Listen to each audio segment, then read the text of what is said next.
प्रभु, क्या संसार में केवल सुख का होना संभव नहीं है?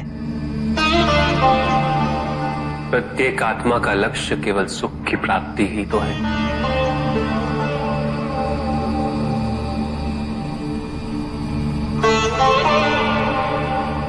परम आनंद की प्राप्ति। किंतु हम सुख नहीं, सुख को प्रदान करने वाली वस्तुओं को एकत्रित करना ही जीवन का उद्देश्य मान लेते हैं। ये समस्त संसार माया है, सब कुछ नश्वर है।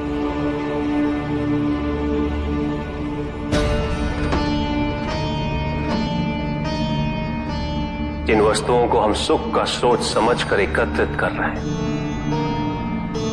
वो सदैव नहीं रहेंगे। जो व्यक्ति सत्य को जानते हुए भी लोभ का परित्याग नहीं करते, वो सदैव इन्हें खोने के भय में जीते।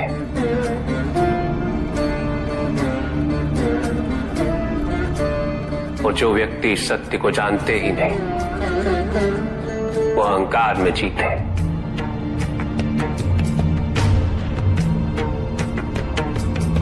और जहां अहंकार और भय उपस्थित हो, वहां सुख कैसे रह सकता?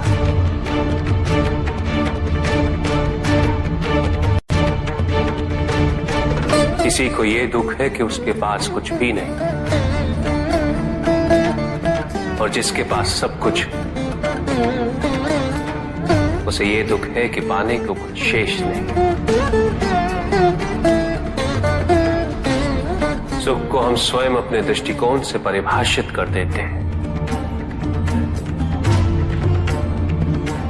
जबकि वास्तविकता इससे भिन्न है।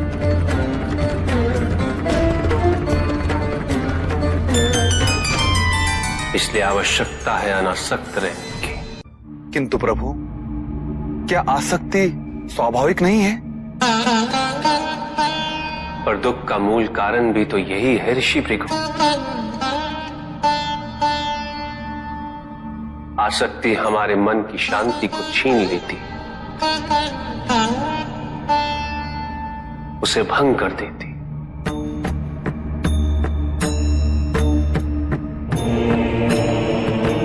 हमारी बुद्धि को स्थिर नहीं रहने देती, उसे चंचल बना देती।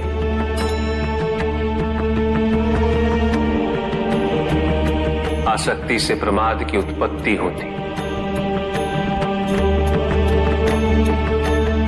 प्रमाद मद होता है, और मद अहंकार का स्रोत है। और अहंकार पूर्णतः शुभता में परिवर्तित हो जाता है, अर्थात आसक्ति अशुभता की जननी।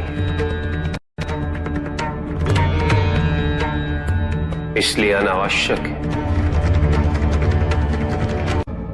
तो प्रभु, आसक्ति को अनासक्ति में कैसे परिवर्तित किया जा सकता है? और हम आसक्ति से कैसे उबर सकते हैं प्रभु? आसक्ति से मुक्त होना ही अनासक्ति है। आसक्तिहीन होने के लिए अपने और पराये का भेद मिटाना अनिवार्य है।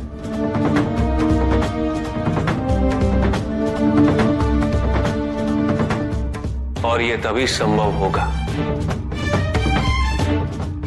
जब हम सुख की खोज बाहर नहीं, अपने भीतर करें। जब हम यथार्थ को पहचानें, उसे स्वीकार करें।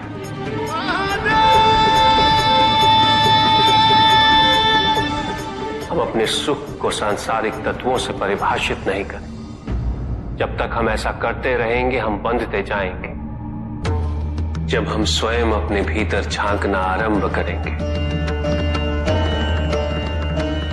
हमारी मुक्ति का मार्ग स्वतः प्रशस्त होता जाएगा। महादेव, आपने हमें दुख का कारण तो बता दिया, किंतु हम भय के बारे में भी जानना चाहते हैं।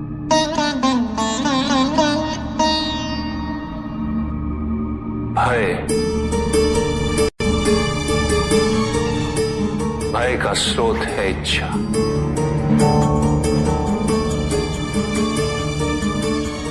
पाने की इच्छा होगी तो उसे खोने का भय भी होगा।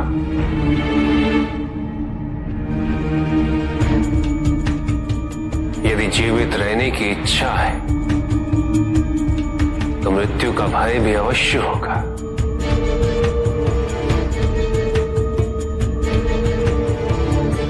किंतु केवल मनुष्य ही नहीं, देवता, गंधर्व सभी इस भय से ग्रसित हैं।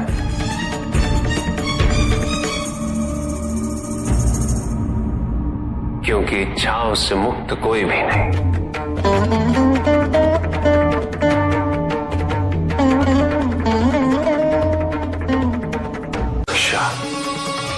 ईर्ष्या, द्वेष, परनिंदा और षड्यंत्र जैसे पाप भय से ही उत्पन्न होते हैं। और प्रत्येक पाप का प्रायश्चित केवल दुख और कष्ट उठाने से ही संभव होता है।